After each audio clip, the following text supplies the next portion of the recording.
Alex, c'est l'occasion, ce 16e de Coupe de France, évidemment de poursuivre ce parcours. Et puis aussi, j'imagine, de pouvoir voir peut-être un petit peu de joueurs qui jouent un peu moins en Ligue 1. Oui, c'est un match important parce que ça permet d'entretenir la dynamique, ça permet aussi de faire souffler les garçons qui ont des petits pépins, ça permet aussi de voir les garçons qui se comportent bien dans le groupe durant les semaines mais qui ont un peu moins de temps de jeu en Ligue 1, donc voir où ils en sont.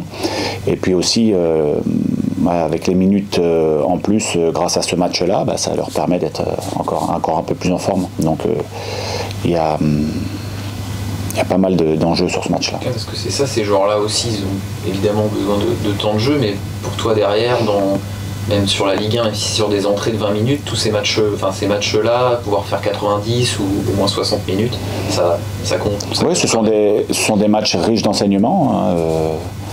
Esteban sur le dernier match avait été performant et qualifié l'équipe avec un but important et depuis il est le titulaire et il a continué à montrer de bonnes choses, donc on est très content. Ces matchs-là, oui, sont importants collectivement pour que le groupe entretienne cette dynamique-là, et puis aussi individuellement, il y a toujours une carte à jouer pour les garçons.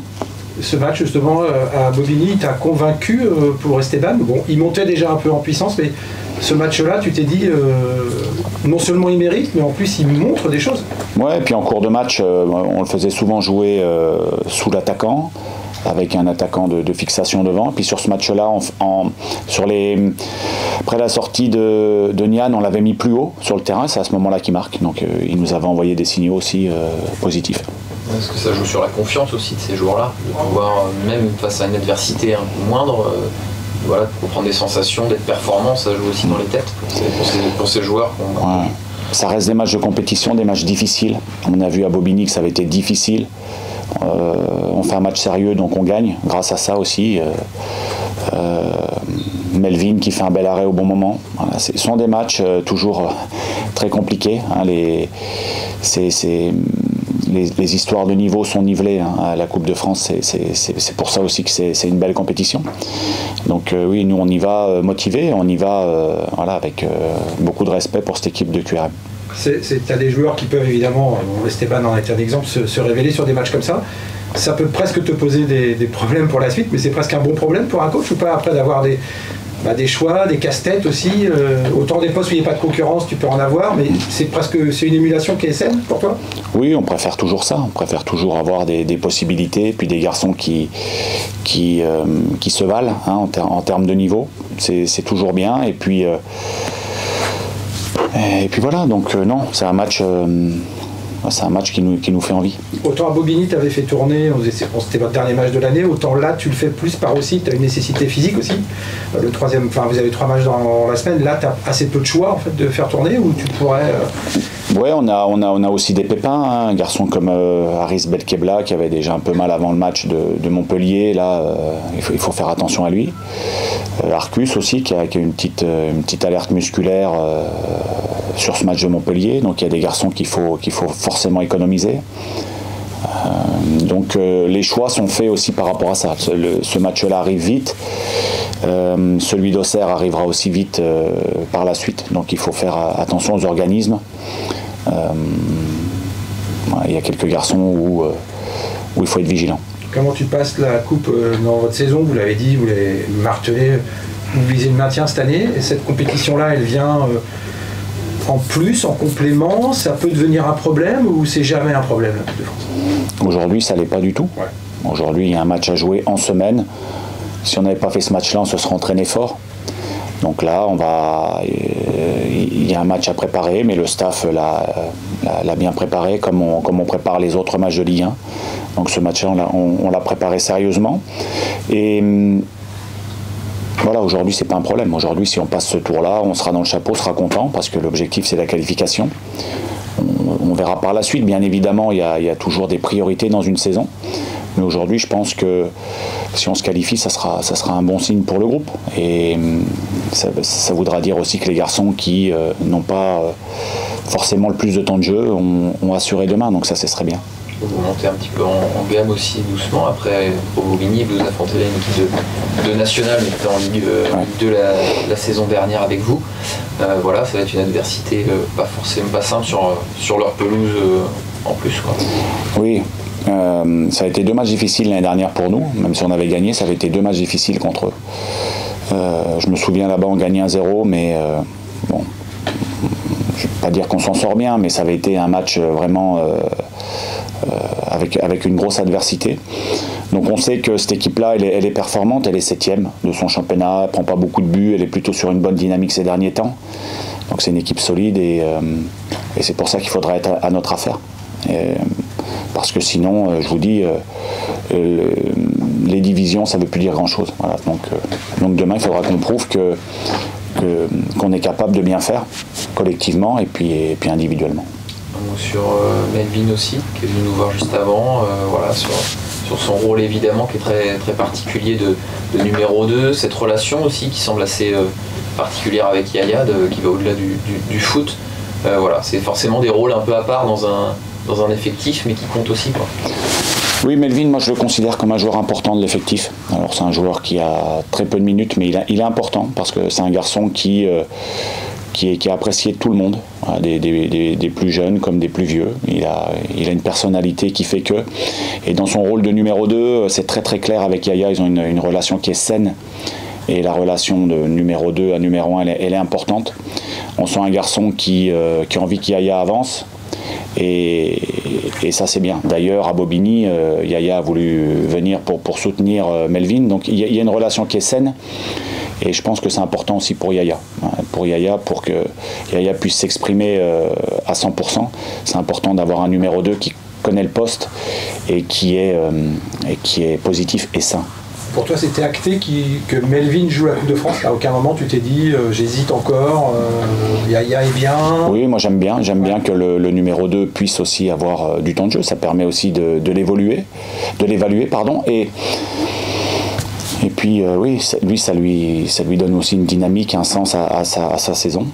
Donc c'est important. Et puis on ne sait pas ce qui peut se passer dans une saison, une suspension, une petite blessure, et donc il doit répondre présent aussi. Et si on l'a vu en situation, pour nous c'est aussi important. Je reprends ton expression, donner du sens. En fait, c'est ça que tu veux dans cette compétition. Elle peut vous amener un peu de fatigue et des choix compliqués, mais si tu lui mets du sens, c'est un moteur en fait. Enfin, ça peut être un ingrédient important de votre vie. Ce match de Bobigny a aussi été important à ce titre-là. On avait gagné, on a enchaîné derrière. Ouais, c'est toujours bien de gagner les matchs. C'est toujours plus facile de préparer les suivants quand on a gagné. Melvin fait donc partie de ces joueurs qui vont jouer et qui jouent moins d'habitude. Il y en aura d'autres sans doute. Je voulais parler aussi du cas de Cédric. Alors je ne sais pas s'il jouera ou pas demain, mais on le voit s'entraîner là depuis qu'il enchaîne les entraînements, etc. C'est évidemment une saison pas facile pour lui, particulière, pour un joueur on va dire, de son expérience. Voilà, comment tu échanges autour de ça avec lui? C'est jamais simple, j'imagine. Non, c'est très compliqué. Il vit une saison compliquée. Il a fait les 3 premiers matchs, on a perdu les 3.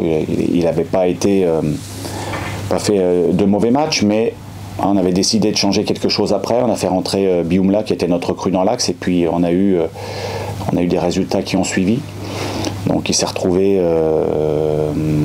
dans le groupe mais hors de l'équipe, et puis il a été blessé longuement, retour de sélection, il s'était blessé en sélection, il a eu un problème musculaire assez important qui l'a éloigné des terrains pendant plusieurs semaines, donc ça a joué en sa défaveur. Pendant ce temps-là, Bioumla a eu des problèmes, c'est Abdou Bamba qui a joué, qui a été plutôt bon. Voilà, donc c'est ce qui a réorganisé un peu les positions dans le groupe, et c'est vrai que lui, sa blessure ça a été un problème pour lui. C'est le lot de plein de... Ouais, c'est un problème. C'est particulier, quoi. Et puis sur le banc, quand on constitue le groupe, souvent un défenseur central sur le banc, ça suffit, parce que voilà, on préfère avoir des joueurs en plus devant, sur les postes, en fonction des profils, des garçons qui peuvent inverser un peu le cours du jeu par rapport à leur qualité, leur spécificité, et 2 défenseurs centraux, souvent dans un groupe de 20. Voilà, c'est rarement là qu'on double les postes, sauf s'il y a un problème avec l'un des deux, un des deux titulaires qui est incertain. Et c'est aussi ce qui explique les choix de l'avoir hors groupe. C'est pas un plaisir du tout pour moi, parce que je préfère que mes joueurs sont investis et du temps de jeu, mais quand on a un groupe aussi large, c'est forcément délicat. Et quand on est coach, est-ce que enfin ça dépend des coachs j'imagine, mais c'est une gestion qui doit être similaire à d'autres, c'est-à-dire c'est le groupe, donc voilà, que ce soit un joueur expérimenté ou un jeune, c'est pareil, ou malgré tout, quand on a un joueur qui a son CV entre guillemets à Cédric, on s'y prend un petit peu différemment pour amener les choses. Ouais, je sais c'est dur pour lui. On avait une discussion en fin de saison dernière, en fin d'année dernière, pardon, juste avant ce match de Bobigny, où on avait expliqué un peu la situation. Donc on a expliqué la situation. Après, redire les mêmes choses toutes les semaines, c'est pas évident non plus. Voilà, après, on a expliqué comment étaient arrivées les choses. Après, forcément, il y a la vision de la situation. Chacun a sa vision des choses. Chacun a son libre arbitre aussi. Donc, mais en tout cas, on a dit pourquoi on en était là. Et aujourd'hui, la saison, on est à la moitié de la saison. Donc il reste encore beaucoup de matchs, donc beaucoup de minutes. Et puis qu'est-ce qui va se passer en tout cas, on ne peut pas le dire aujourd'hui, mais on aura besoin du groupe. Et Cédric fait partie du groupe.